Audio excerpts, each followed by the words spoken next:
It's been a while since the last video that I uploaded about living in Germany. And for today's video, we will be providing tips and advices on how to settle down in Germany, particularly in Hamburg. What are the things that you have to do after arriving in Hamburg or in Germany? And what are the things that you have to be careful of when you decide, or if you decide to stay here in Germany, particularly here in Hamburg.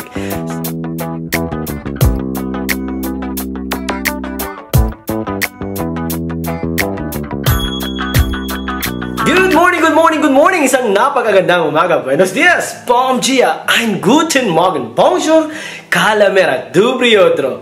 This is John Max, your Philippine hamburger, and welcome back to my channel.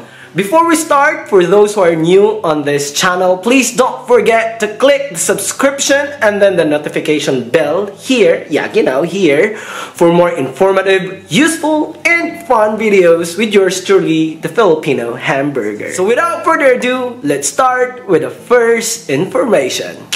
Registration. Yes, if you just arrived in Germany or in your host city, it is very important to do a city registration or Anmeldung or Ummeldung. So what do you need for the city registration? Number one, you need the Wohnungsgeberbestätigung or the confirmation from your landlord. And number two, you have to fill up the Melde formula or the registration form, which you can download online.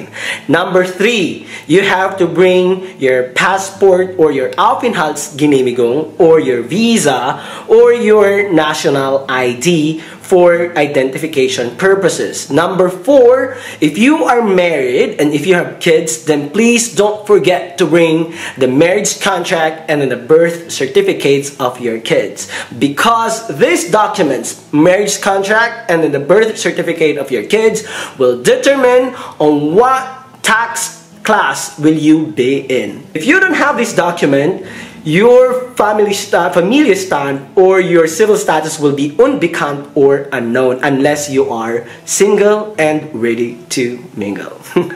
Another tip, guys, in the application form you will be asked if you are practicing a certain religion.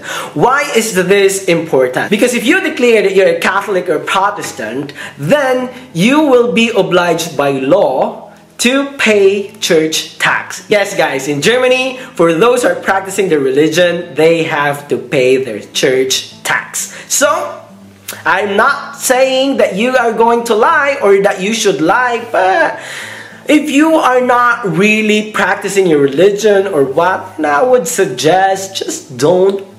You know what I mean. No, but yes, I mean, if you want to pay for it, then write down. I like what I've said. I am not asking you to lie about your religion. But later on, there will be an option for you to renounce your religion legally or properly. So you just have to go to the Standesamt and say, okay, I'm no longer Catholic, I'm no longer Protestant, so I should not be paying the tax or the church tax anymore. Also, why is it very important for you to do the registration? Because if you decide to open a bank account in Germany, that particular document, which is called Meldungsbescheinigung or the Meldebescheinigung, or the confirmation of registration, will be asked by the bank as one of the requirements. Without this confirmation of registration, you will not be able to open a bank account in Germany. Number two, it is very important to have the Meldebescheinigung for those who have kids. Why? Because they need this document when they go for school registration or kindergarten registrations. That's why it's very important to do your registration within the first 3 weeks after moving or after arriving in Germany. It is also very important, guys, that you check the website of your city, because now with Corona, most of the authorities require an online appointment before going to the registration office. I mean, for example, in Hamburg, you have to do the online termin or online appointment before going to the Meldebehörde. Otherwise, they might not entertain you. But for small cities or small towns, most of the time, you can just go there as a walk-in client. So, check the website of your city. complete the documents that you need for the registration, and bring your bank card or 12 euro or 15 euro, that depends where you are, for the fee. Okay, great. So after the city registration, it is also very important to notify the foreigner's office or Ausländerbehörde next to your place. Why? Because your visa or the sticker on your passport might just be a temporary one, which means you need to extend it or you need to apply for a proper residence permit, especially if you are planning to stay in Germany for a long term. For those who are a high-skilled professional, you apply for a blue card after arriving here, although the process has already started back home when you applied for your entry visa. So the idea here is when you arrive in your host city, you notify the foreigner's office and say, hey, I'm here, I'm done with the city registration, and I'm ready to apply for my residence permit card. And then they will give you a list of documents that you have to collect and submit on the day of your appointment. So be careful, otherwise you will be illegally residing here in Germany, and that would affect your record. Okay, next information, health insurance. Okay, why is it important for you to have a health insurance in Germany? Well, because it's mandatory. So in other words, you don't have other choice. Yes, I know, but there are a lot of options for you out there. You just need to check online which one is fitting your financial status, okay? But for those who are going to work here in Germany, your company or your firma will be partly or partially paying your insurance. But at the end of the day, it's up to you which insurance company would you be choosing. Don't ask me which one is the best, because I am not here to endorse particular krankenversicherung firma. But another information that I would want to share, or maybe advise, if you are renting an apartment or a house, it's also very important to have an Hausrat or an insurance for your apartment. Is it mandatory in Germany? No. Is it recommended? Yes, definitely. Why? Because if in case, I hope knock on the wood, if ever your house got burned down, or let's say there's problem with the water pipe, or let's say the windows got broken or went kaput, or the windows got broken, or let's say there was a flood in your house, then the Hausratversicherung might be able to help you to shoulder the expenses for the reparation or for the repair. That's why it's very important to have a Hausrat or Hausratversicherung, an insurance for your household. Speaking of insurance, another important insurance that you have to have is a Haftpflichtversicherung, or a third liability insurance. Is this mandatory? No. Is this recommended? Yes. Why? Because the idea of this insurance is, for example, I'm helping someone to move out or move in, and at some point I drop the smart TV worth 3,000 euros and voila, kaput, gigangan, or it got broken. So I mean, instead of me paying 3,000 euros, maybe my insurance will help me shoulder the expenses because it's an accident. I did not intentionally break the TV or drop the smart TV worth 3,000 euros. That's why it's very important for you to have a third liability insurance, or Haftpflichtversicherung. Okay, now, electricity and water registration. Yes, most of the time you have to do that on your own. Yes, it's not part of the rental contract, or it's not covered of your rent. Some contracts cover electricity, internet, and water, but this is for short term.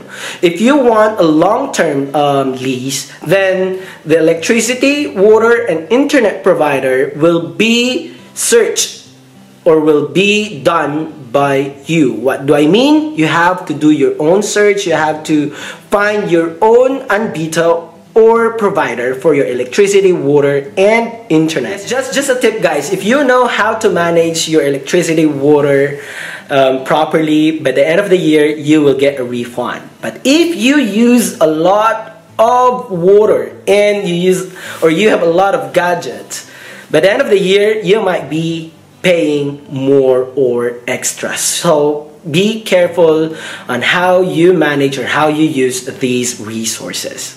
Another tip for those who don't have car like me, the best option is to have a public transportation subscription. It's cheaper to have a yearly subscription than buying a monthly ticket, okay? And it's also very important for you to check the area where you live or the area where you work, because you know, in each city they have different zones or different ringa. Okay. Each ring has different prices, so be careful of checking that and making sure that you are not paying more than what you should be paying.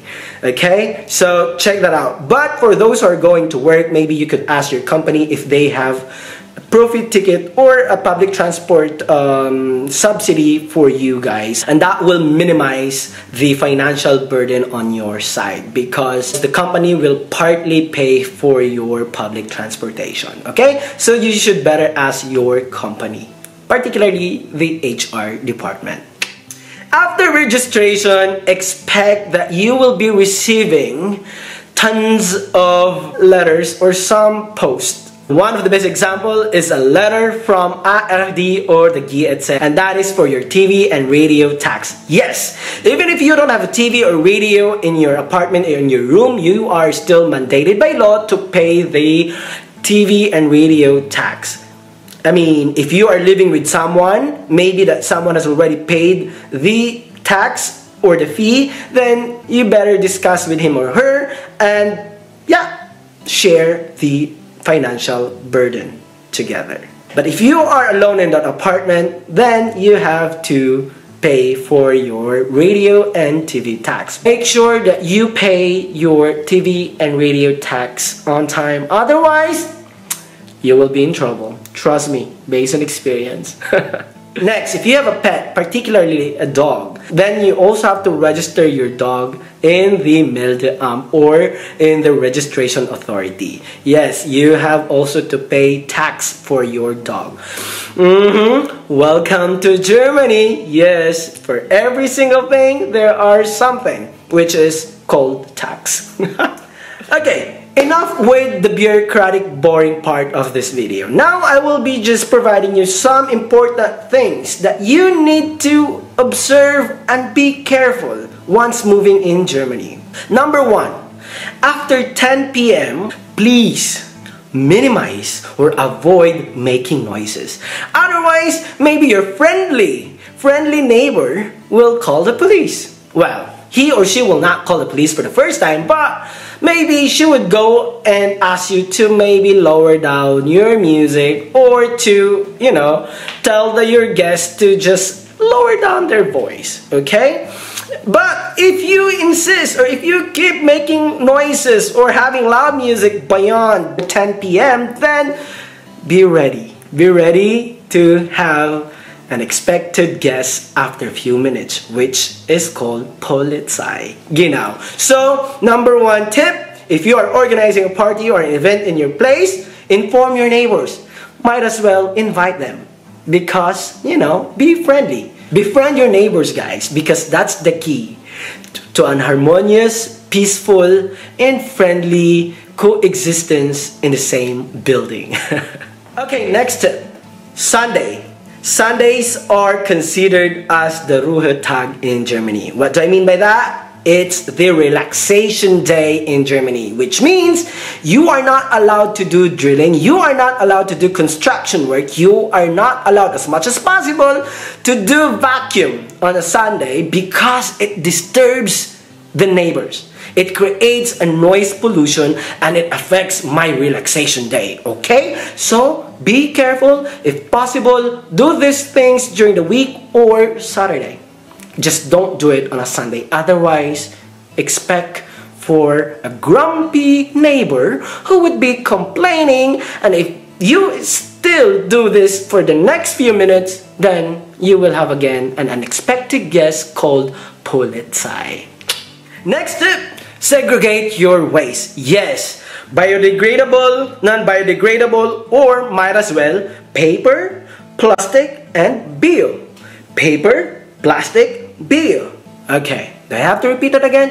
No. Segregate your waste accordingly. Otherwise, be ready to be penalized. Okay? And for those who are first timers in Germany, do not throw your empty bottles immediately because they have fund or refunds. You can bring them to the supermarket and use this machine where you just have to put the empty bottles in, and then you will get a bong or a sheet of paper or like a quitong with certain amount that you can exchange inside the supermarket. Okay, so be ecological, be environmental friendly, segregate your waste. It's also very important for those who love to download. Stop what you're doing there. Yes, do not download here in Germany, especially if you're not paying it.